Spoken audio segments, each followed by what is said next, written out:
یعنی بسا اوقات لوگوں کو یہ خیال پیدا ہوتا ہے کہ بھئی فلاں شخص ہے وہ بڑا پرلے درجے کا نافرمان ہے، فاسق ہے اور فسق و فجور میں مبتلا ہے، لیکن اللہ میاں دے جا رہے ہیں اس کو، مال بھی دوسروں سے زیادہ مل رہا ہے، اولاد بھی زیادہ ملی ہوئی ہے، تو دل میں یہ خیال پیدا ہوتا ہے کہ باوجود اس کے نافرمانیوں کے یہ اتنا خوشحال ہے۔ تو اللہ تبارک و تعالیٰ اس شبے کا جواب کئی آیتوں میں دیا اللہ تعالیٰ نے، اس میں سے ایک آیت یہ کہ ان کے اموال اور اولاد تمہیں تعجب میں نہ ڈالیں، انما یرید اللہ ان یعذبہم بہا فی الدنیا، اللہ تعالیٰ تو یہ چاہتا ہے کہ ان کو انہی اموال اور اولاد کے ذریعے عذاب میں مبتلا کرے، دنیا ہی میں، یعنی ایک تو ان کی نافرمانی کا عذاب آخرت میں ہوگا وہ اپنی جگہ، لیکن اللہ تبارک و تعالیٰ ان کے لیے اس ظاہری شان و شوکت اور مال و دولت کو دنیا ہی میں عذاب بنا دیتا۔ دنیا میں عذاب کیسے بنا دیتا ہے؟ اس کی ایک شکل تو یہ ہے کہ یہ مال و دولت اور اپنے اولاد کی وجہ سے تکبر میں مبتلا ہوتے ہیں، تکبر میں مبتلا ہو کر ان کے اندر ایک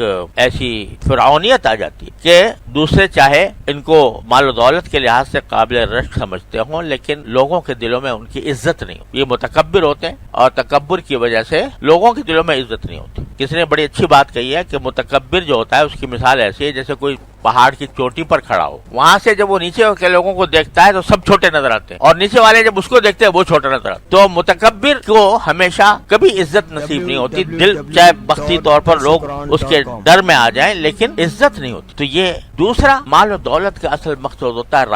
راحت حاصل ہو۔ جب آدمی دن رات اسی فکر میں لگا رہتا ہے کہ میرا مال اور بڑھے اور بڑھے اور بڑھے، تو یہ چیز اس کی نیندیں حرام کر دیتی، یہ چیز اس کو اپنی اولاد سے بھی غافل کر دیتی۔ آج دیکھو لوگ بڑے فخر سے کہتے ہیں میرا بیٹا فلاں ملک کے اندر ہے، فلاں بیٹا فلاں ملک کے اندر ہے، تو اولاد ہے مگر موجود نہیں ہے سامنے۔ اولاد تو وہ ہے جو سامنے موجود ہو، اس کو دیکھ کر آنکھیں ٹھنڈی ہوں اور اس کو دیکھ کر آدمی کو اطمینان اور راحت حاصل ہو۔ جو اولاد بکھری ہوئی ہے، مہینوں میں بھی ملاقات نہیں ہوتی، سالوں میں نہیں ہوتی، وہ اولاد سے کیا راحت ملے گی؟ تو اللہ تعالیٰ اس مال و دولت کو بھی عذاب بنا دیتے ہیں دنیا کے اندر کہ اس کی راحت چھن جاتی ہے، نیندیں اڑ جاتی ہیں اور ہر وقت پیسہ بٹورنے کی خاطر دن رات اسی فکر میں مبتلا رہتا ہے۔ تو یہ ایک بہت بڑی تنبیہ کر دی ہے قرآن کریم نے کہ تنہا مال و دولت پر ایک تو آدمی کو ناز نہ ہونا چاہیے اور دوسرے مال و دولت کی اصل مقصد راحت ملنا ہے، وہ راحت اگر حاصل نہیں تو پھر مال کا فائدہ کچھ۔ تیسری بات یہ کہ مال و دولت جب سرکشی پر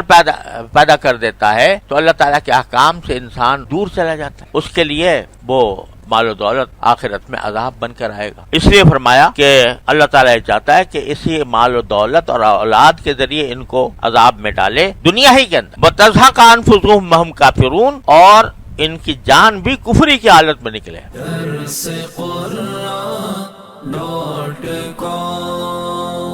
www.darsequran.com